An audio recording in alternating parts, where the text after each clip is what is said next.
Olá, pessoal, tudo bem? Vamos falar de algo muito interessante e também muito misterioso.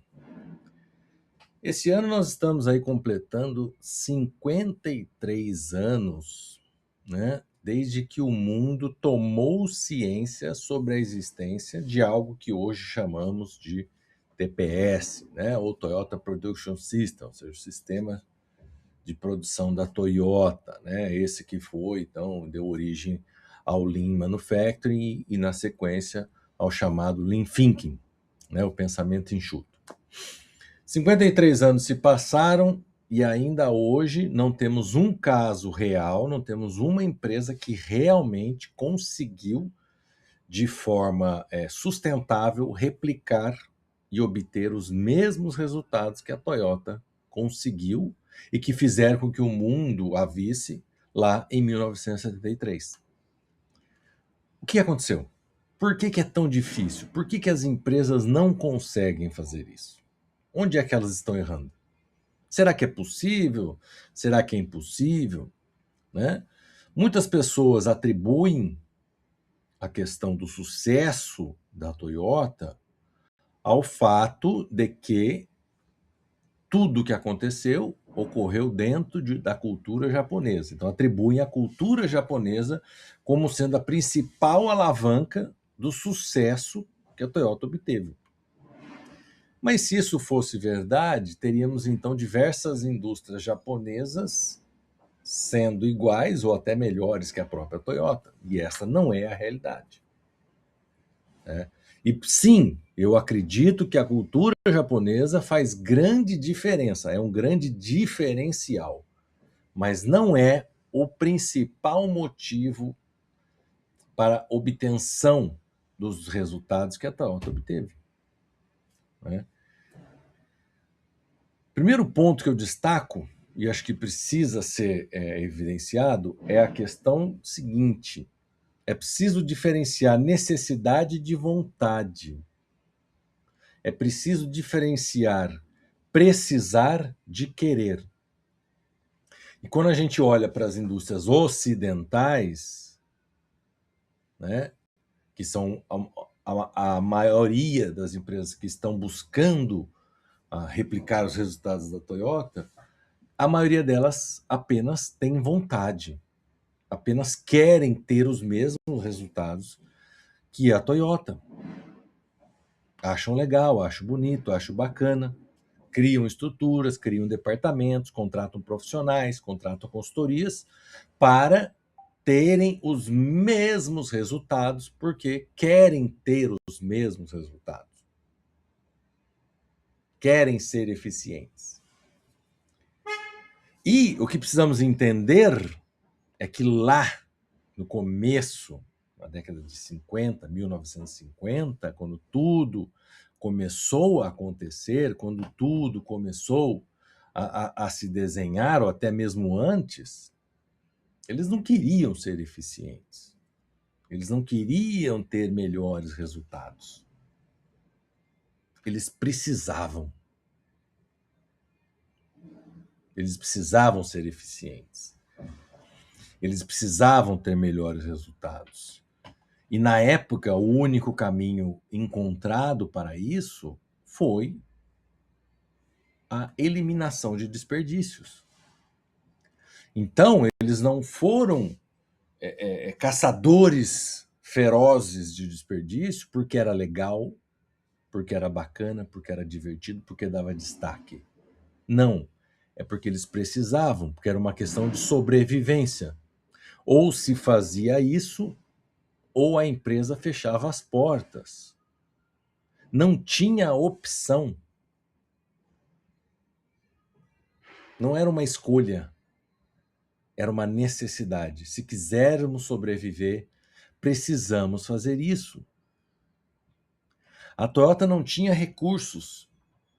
Os recursos eram escassos, não tinham. Não tinha pessoas, não tinha mão de obra, não tinha condições de ter estoque, não tinha nem espaço para ter estoque, não tinha maquinário para produzir estoque.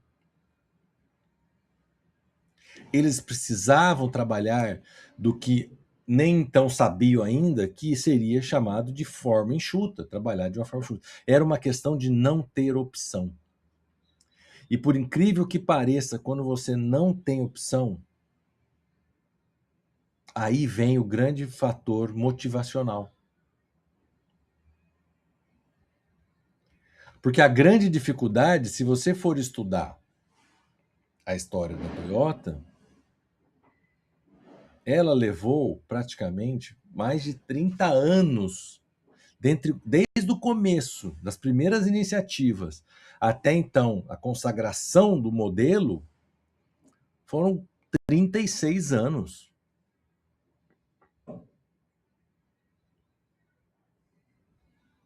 Sendo que os primeiros 15 anos disso tudo foi apenas no limite, era uma fábrica no limite da sobrevivência, não tinha bons resultados, não tinha excelentes resultados, estavam apenas conseguindo sobreviver e por isso continuavam investindo e acreditando naquele modelo, porque sabiam e acreditavam que aquilo ia os tirar daquela dificuldade.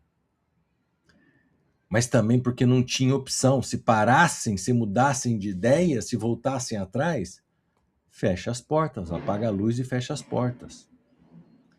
Então hoje a gente vê empresa com 2, 3, 1 ano de tentativa e já desiste. Já volta para o modelo tradicional. Mas por que volta para o modelo tradicional? Porque não está numa real necessidade de sobrevivência. Está numa vontade, está num querer. Então esta é a grande dificuldade das empresas que tentam replicar o modelo e não conseguem porque o desistem antes do tempo, não persistem. E a desistência se dá por uma questão da nossa própria natureza humana. Quando a gente tem opção e a opção escolhida está muito difícil, a gente muda de opção facilmente. No começo do mês eu participei, fui fazer uma trilha, a qual eu já havia feito algumas outras vezes, mas com uma pequena diferença. Né? No final do ano passado, eu passei pela minha segunda cirurgia no joelho direito. Então, estava fazendo essa trilha pela primeira vez após essa cirurgia. Né? Então, foi meio até, depois de ter feito outras mais fáceis, fui subir no Pico da Bandeira. Tá? E, apesar de muito sacrifício, consegui chegar até o topo do Pico da Bandeira, depois de mais de 4 horas de trilha. Muitas paradas para descansar, muitas reflexões e muitas vontades de desistir e voltar para trás. Né? E cheguei. E aí, depois que você faz uma trilha de 4 horas e meia para chegar ao topo da montanha, você se lembra que você precisa voltar. Tudo que você subiu, você precisa descer. Né? E por mais que para descer todo santo ajude, não é tão fácil. É tão difícil quanto, até em alguns pontos, mais difícil descer do que subir. Tá? Só que tem uma questão. Não tinha opção. Tinha que voltar. Não tinha como ficar lá em cima. Não tinha opção de pegar um elevador, uma escada rolante, chamar uma tirolesa, chamar um helicóptero, algo do tipo. Tinha que fazer a trilha no sentido contrário, descendo então. E o motivacional nessa hora, pois depois de 4 horas e meia fazendo a trilha, você está totalmente desgastado, está totalmente com todas as suas energias drenadas. Qual é o motivacional? É um só, não tem opção, tem que fazer, porque eu tenho que voltar. Não dá para ficar lá. E aí você tira energias de onde você nem sabe que tem. E mais 3 horas e meia descendo, terminei. Voltei, cheguei ao ponto inicial. Então, a necessidade de não ter opção ajuda, né? É o que faz, então, realmente uma empresa, na hora das dificuldades, na hora que está no segundo, no quarto, no quinto, no sexto, no oitavo, no 10º ano, passando por aquelas dificuldades e tentando e buscando, a não desistir, porque não tem opção, tem que fazer. Quando a gente fala de Lean, Existe uma frase muito interessante que diz o seguinte: Lean, é preciso crer para ver. Se você não acredita que vai dar certo, você vai acabar desistindo. E aí eu trago o que eu falo, que é os 3 Cs da mudança. Né? A mudança, ela demanda e exige que 3 Cs sejam cumpridos. O primeiro dele é a ciência da necessidade de mudar. Então, as pessoas envolvidas, os tomadores de decisão, eles precisam ter a ciência de que é preciso mudar. Ou seja, eles precisam entender que não dá para continuar da mesma forma, é preciso mudar. Se todos não entenderem que é preciso mudar, se alguém acredita que ainda dá para fazer do jeito antigo, dificilmente essa mudança terá sucesso. O segundo C é o de compromisso com a mudança. Por quê? Porque mudar exige sacrifícios. E para aguentar, estar disposto a fazer esses sacrifícios, as pessoas precisam estar comprometidas com a mudança. Não existe mudança fácil. Não existe mudança que não doa. Se você está fazendo uma mudança, está muito fácil e não está doendo, provavelmente você não está indo na direção correta. Pare e reveja. Não existe mudança fácil. Para mudar, você vai encontrar diversos problemas, vai ter diversos problemas aos quais você nem sabia que existia, porque faz parte do processo de mudança. E por fim, para suportar tudo isso, é preciso crer na mudança, porque é o elemento que vai fazer não desistir ao longo do caminho, porque o caminho é longo, não existe mudança rápida. Mudança que realmente traz e gera melhoria não é rápida, demora. Tá? Então é isso que a maioria das empresas não entendem. E é por isso que a maioria das empresas acaba por não obter sucesso. E não estamos falando de empresas pequenas, nós temos diversos exemplos de empresas grandes, multinacionais, com muito dinheiro. E talvez aí esteja o grande problema, o fato de ter muito dinheiro. Porque ter muito dinheiro te dá muita opção. Então, minha grande dica é: se você está à frente de um processo de transformação, se você é a pessoa responsável de um processo de transformação, procure e deixe explícita a necessidade de mudar. Não trabalhe em cima da vontade, pois as vontades mudam, a necessidade não. É preciso entender que é necessário mudar. Não há opção. Não podemos escolher mudar ou não mudar.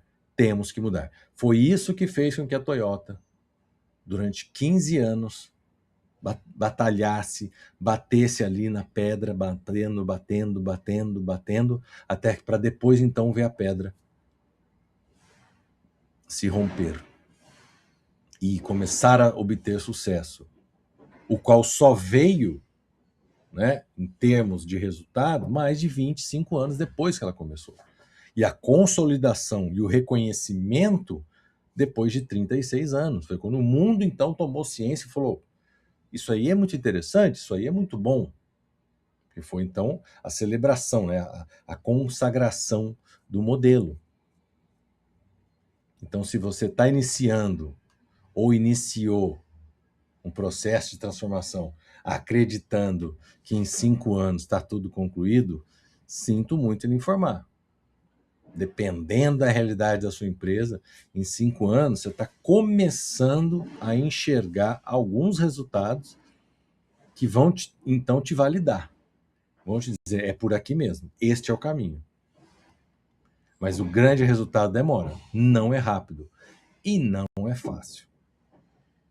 Então, muito cuidado, tá? Não queira resultados rápidos. Resultados rápidos existem? Existem. São fáceis de se obter? São fáceis. Mas eles têm um problema. Eles não duram.